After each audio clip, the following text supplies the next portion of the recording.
Several years ago, I got married, and with my husband came my sister-in-law, Sophia. I hoped we could get along well, but it felt like I was the only one who wanted that. Sophia didn't seem interested in getting closer to me. Instead, she often acted like she was better than me and only cared about my money. One day, Sophia's true feelings came out during a phone call. She said coldly, "If you're looking for your bank book, forget it. I have it." "Why are you surprised? Isn't your money basically mine too? So even if I spend it all, it shouldn't be a problem." I was frustrated and replied, "My money is mine. It's not yours." She just laughed and said, "Do you really believe that? That's funny." Since that incident, I believed that making peace with Sophia was impossible, and I started thinking of ways to get back at her. When I was ready to put my plan into action, my sister-in-law smugly said, "Once you marry into our family, isn't it natural to think everything you have now belongs to the family?" I was shocked and could only mumble, "That's not true." Actually, I had already bought a new car using the money from the bank account. Instead of withdrawing a large amount at once, which would raise suspicions, I carefully withdrew $3,000 multiple times using an ATM. There was no money left in the account, so Sophia could forget about it.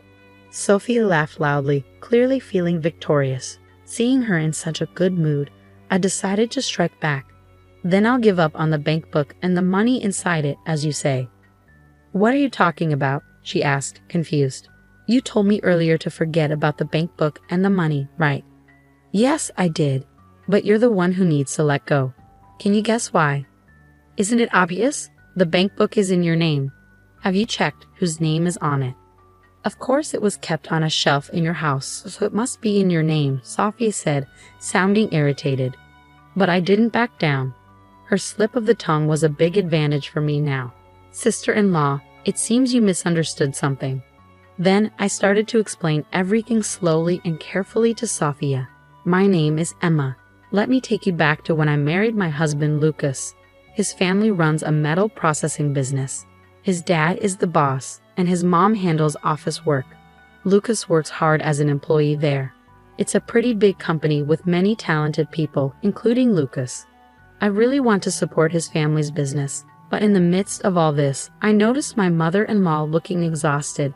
I started to wonder if the office workload was overwhelming her. So I decided to ask her directly about her health and how things were going at work. "Mom, are you okay? You seem tired."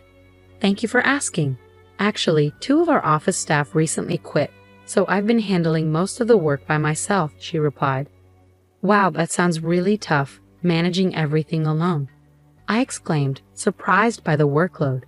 As my mother-in-law explained in detail, I learned that the 2 staff members had left because they got married, and finding new people to hire was proving difficult. There also wasn't a clear plan for hiring new staff. So I decided to offer a suggestion. I have experience in administrative work.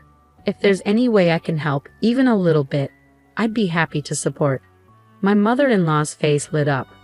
"That would be incredibly helpful. And don't worry, we'll make sure to compensate you fairly. Thank you so much in advance." After that conversation, I started playing a more active role in my father-in-law's company. My experience in administration came in handy, and my father-in-law was grateful for my help. My husband, Lucas, was always looking out for me. He made sure I wasn't feeling too stressed balancing work and household chores. "You only have to help until we hire a new clerk. I don't want you to overwork yourself," Lucas said one day. "Thank you, Lucas.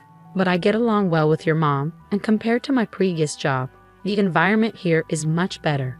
So I don't plan on quitting anytime soon," I replied. Lucas respected my decision. Then, one day, my mother-in-law suddenly exclaimed, "Oh, I completely forgot to go to the post office." "That's worrying. Would you like me to go for you?" I offered kindly, and a smile brightened her face. "No need, Emma. I was planning to do some shopping anyway, so I'll go," she said, rushing off.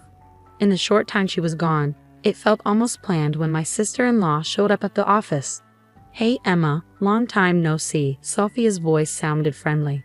"Sophia, did you need something?" "Actually, I was just passing by and thought I'd say hi," Sophia said with a sweet smile. "I've heard rumors that she's currently working in a restaurant since she doesn't have a full-time job. But I didn't know the details about her current situation. As I was considering asking Sophia about it, she suddenly turned to me. Emma, I'm curious. Are you getting paid for working here? Yes, I do get paid for the administrative work I do, but it's not a lot. I initially wanted to help out without any payment, considering my role in the family. However, my father-in-law suggested that officially hiring me and paying a salary would be better for tax and management reasons, so I went along with it. But the salary I receive is just the minimum for someone new in an admin role, so it's not much. I wasn't sure how much Sophia knew about my salary, but from her attitude, it seemed like she was expecting something. In that case, could you share some of it with me? Sophia asked. Surprised, I asked, do you mean borrow money? That's not what I meant. I want you to give me part of your salary, Sophia demanded. Give you part of my salary? I don't understand. Why would I do that? I replied, trying to understand her intentions. Don't make me repeat myself.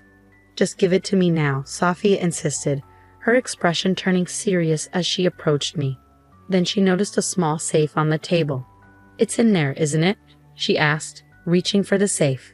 Panicked, I blurted out, wait, that contains important funds for the company. Company funds? But this is our father's company, right? So technically, that money belongs to him. There shouldn't be a problem with me borrowing some of it, Sophia argued back. But that wasn't the point. I tried to stop her, but Sophia was determined. In the end, she forced open the safe and took out some bills. I'll be taking this, she said. Give it back. How will I explain this to everyone? I pleaded. That's your problem. You'll figure it out. Goodbye, Sophia said, whistling as she left. I stood there in shock, watching her go. I wasn't sure how much she took, but it didn't seem like a lot. I needed to check what was left. I looked at the ledger and then checked the safe. I was short $170. Sophia had taken two $50 bills and three $10 bills. My heart raced as I checked my wallet, but there were only a few $5 bills. This isn't nearly enough. What do I do? I felt frustrated and desperate. I thought about telling my mother-in-law the truth, but I hesitated because of the potential backlash from Sophia. Fear of revenge stopped me from confessing. With no solutions in sight, my mother-in-law returned from shopping. I'm back, Emma. You look upset. Is everything all right? She asked, showing concern for me. Mother-in-law, there's something I need to tell you. I started preparing myself to reveal what happened. You don't need to apologize. Sophia has caused trouble before. Dealing with her has been tough. I'm sorry she put you through this. I'd appreciate it if the money Sophia took could be deducted from my salary, I said. Don't worry about it. I'll handle it as her mother, but I have a small request for you. She asked me to record Sophia's voice next time she came to the office. The method was simple. Use a smartphone or digital recorder to capture the atmosphere and conversation. But why do we need to record her? I asked. Sophia is an adult now.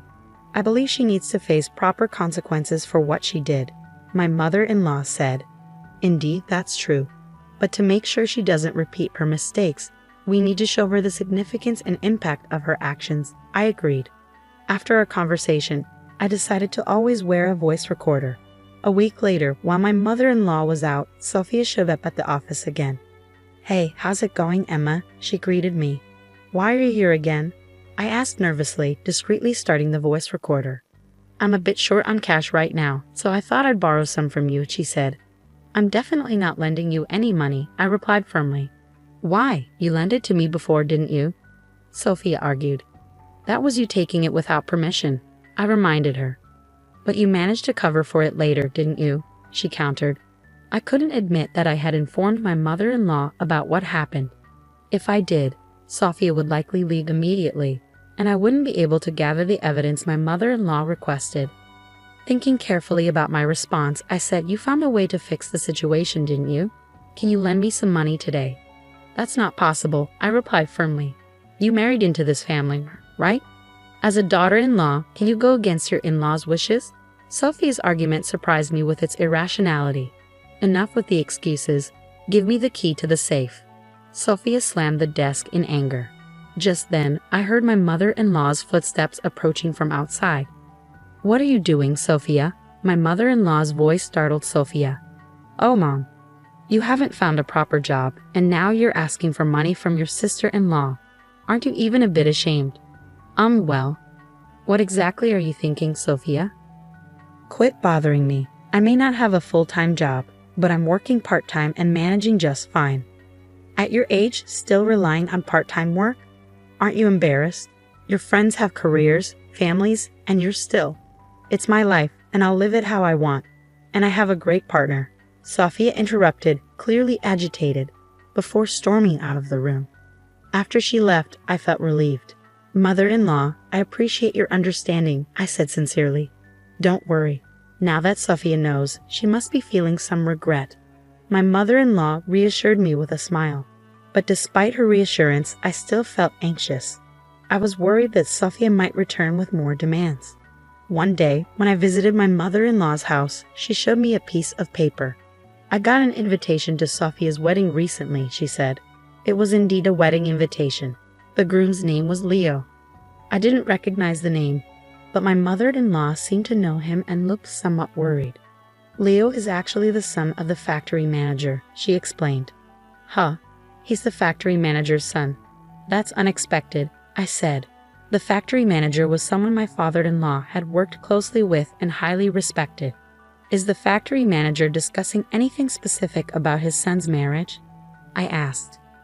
Well, it turns out the factory manager had no idea about the marriage and was genuinely surprised when we told him, my mother-in-law explained. I see. Well, since it's already happened, I suppose we should accept it with a congratulatory spirit. There's no point in opposing it now, my mother-in-law said, her expression already accepting the situation. After the wedding, my sister-in-law probably told my mother-in-law, see, I did find a proper groom. Congratulations, Sophia, my mother-in-law said with a smile. Are you relieved now? More importantly, what are your plans for your new life together? What's your plan for the future? When my mother-in-law asked this with a serious expression, my sister-in-law seemed to be at a loss for words. Have you decided on a new place to live yet? My mother-in-law asked. That's something we'll think about in the future, Sophia replied vaguely. I thought as much. For now, you should start by living in our apartment. We're planning to move to a new place, so you can have this house. Consider it our final support for you. If you need to, find part-time jobs and support yourself. My mother-in-law said. All right, I understand, Sophia replied, looking displeased. I was surprised by her attitude. She should have been grateful for the house she received. Most of all, I felt sorry for my mother-in-law, who seemed pained and hurt. My husband, Lucas, seemed to feel the same way and quickly suggested something to my mother-in-law. If that's the case, why don't you come live with us? Lucas asked. It's okay. I've already discussed and decided on our new residence with your father, my mother-in-law replied. Are you sure that's fine? Well, just until we move into the new house, can we leave some of our belongings at your place? Lucas asked. Of course that's fine, my mother-in-law replied, which made me feel relieved. I thought once my sister-in-law got married, everything would be calm. But problems started soon after she moved into her new home. The day after they moved in, my mother-in-law called us early in the morning while we were getting ready for work. Why are you calling so early, Mom? Is everything okay? Emma, I hate to bother you, but I need to ask something. Is Sophia with you? My parents-in-law plan to take a short break from their house and stay in a hotel for a few days. During this time, my sister-in-law and her husband were supposed to move into their house. Some of the furniture and stuff from there were temporarily stored in our house. My mother-in-law was worried about how things were going for her daughter, so she decided to visit their house that morning to check. But when she got there, she couldn't find any sign of her daughter or her husband. Since they helped move some stuff from our house to yours yesterday, I thought they might be staying with you. No, they came back home. Then where could they be? Maybe they went on their honeymoon. That's possible. If you find out anything, please tell me. After that, she hung up. Later, I told my husband what happened, but he didn't know anything either. I didn't think I needed to do anything else. So I decided to wait quietly for my sister-in-law to contact us. But as days passed, not hearing from her became worrying. My mother-in-law started thinking about reporting her as missing to the police. While we were discussing this in the living room, she suddenly said, I'll go get the bank book for a moment. Why? I want to withdraw some money just in case. If we have to search for them, there might be expenses, she said, sounding worried. I understood her thinking ahead and stayed quiet in the room. Suddenly, I heard her shocked voice from the next room. What? I can't find the bank book. My husband Lucas and I rushed to the adjacent room. Inside, my mother-in-law looked flustered in front of a shelf. Did you keep your bank book here? I asked, and she nodded rapidly, confused. Isn't this the shelf we moved last time? I remembered that we moved things from her house in 2 stages. First, the day after my sister-in-law's wedding, and then just a few days later, before she disappeared. The shelf in question was from the first move, but neither my husband nor I remembered touching it. Neither of us touched or checked that shelf. But are you sure you left it here? My husband's doubt annoyed her, and they started arguing. I stood there confused, watching them, when suddenly my phone rang. The unexpected call in this tense situation startled me. Reluctantly answering the phone, I asked, "What's wrong? You sound upset." It was my sister-in-law. Hearing her voice surprised me. Raising a hand to interrupt the argument, I said, "Sis, is that really you?" Both Lucas and my mother-in-law stopped arguing, turning to me with surprise. Turning back to the phone, I asked again, "It is you, right?" My sister-in-law's answer was short and annoyed. Who else would it be? "Where are you? We've been really worried about you." But my sister-in-law brushed off the question, saying, "It doesn't matter where I am. I have something to ask." From our conversation, it seemed she took the bank book and used the money to buy a car. That money belonged to me, she even said outright. Angry at her selfish comments, I told her everything that had happened. Mom's bank book is missing, and it's causing a lot of trouble. What? Mom's bank book is missing? Sophia sounded genuinely surprised. Whose name is on the bank book you have? Is it under my name? Just a moment. I could hear her rummaging through things on the other end. She probably mistook my bank book for my mother-in-law's. But my mother-in-law hadn't spent much recently and hadn't realized it was missing. It had been over a week since Sophia took the bank book, so the money inside was probably already spent. After a while, a flustered voice said, "Wait, is this Mom's bank book?" I knew it, I said quietly. Suddenly, my phone was snatched from my hand. My mother-in-law looked angry as she held my phone firmly. "Sophia, I've heard everything." "What? Mom, why?" "I was worried about you. Then I got a call from you. But how did you hear my conversation?" "Because Emma had her phone on speaker. I had put the phone on speaker so my husband and mother-in-law could hear what Sophia was saying. They heard everything, including that she used my bank book to buy a car." "What were you thinking? That's so irresponsible." My mother-in-law's voice filled the room. Sophia apologized, sounding regretful. "I'm really sorry. Using company funds without permission and taking someone's bank book. I messed up. Please forgive me. I'll be more careful from now on." "It's too late for that. Come home now and explain." "Yes, I understand." Sophia's shocked voice was interrupted by a loud thud from the background. "Hey, Sophia, are you okay?"